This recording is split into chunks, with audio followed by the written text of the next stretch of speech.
On February 19, 1942, over 110,000 Japanese Americans were told they would be leaving their homes and relocating to internment camps. They would see signs put up on telephone poles telling them that they had 7 days in which to vacate their houses. And the experience for many of them was tragic because they had to get rid of all of their household goods, pack away whatever valuables they might have had, sell their refrigerators, cars, farm equipment, tractors, all within 7 days. Jane Blackwell was a child growing up in Northern California when her family received their notification. First thing I remember was I had just turned 5, and my mom and my sister were hurrying to catch a train where all the other Japanese people were catching their train, and we went to this camp, and that's where they determined which camp you were going to be at. Because both her mother and uncle were planning on renouncing their U.S. citizenship and returning to Japan after the war, Jane and her family were sent to Tule Lake in Newell, California, the camp for non-U.S. citizens. I remember living in barracks. Also, there was a mess hall because there were no kitchens in the barracks. It was just one room. It had nothing in it except beds. And seems to me I remember a couch, but I'm not sure. I remember sleeping in the same bed with my sister. One of the things that people speak about is the utter lack of privacy.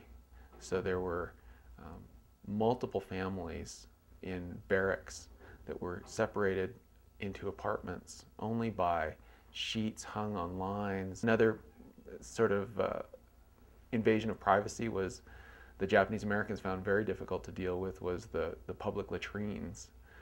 Just a very regimented life. Instead of having family meals together, they'd eat in the mess hall. Families broke down because fathers were no longer in a position of authority. They no longer fed and clothed their children. The government did. For many people, the thing that you hear about the most is the dust. Many camps were just built in desert areas, the most inaccessible, inhospitable parts of the United States. It was all dirt, no greens at all. After being released from the camps, people were expected to return to their previous lives. The stories of returning home vary a lot.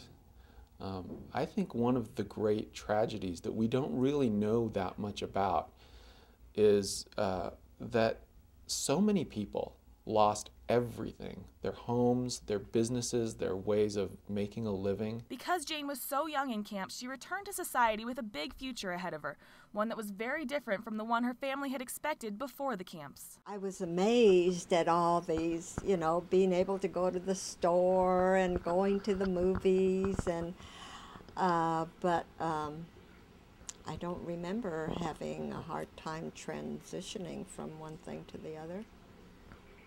I kind of just flowed into it, I guess. My mother had decided at the very last minute that she was not going back to Japan, which angered her brother very much. He was, I remember him pounding on the door saying, "You need to come." And she said no, she wasn't going to come. So he caught the boat to Japan, and she stayed behind. And then I remember being on a train, and we were riding in the evening, and we were going through these towns, and that was the first time I ever saw neon lights lit up in signs, and I just thought that was the most beautiful thing. And this man that was not Japanese that was riding on the train got such a kick out of it because, for a child to be that enthusiastic about neon signs, And we went to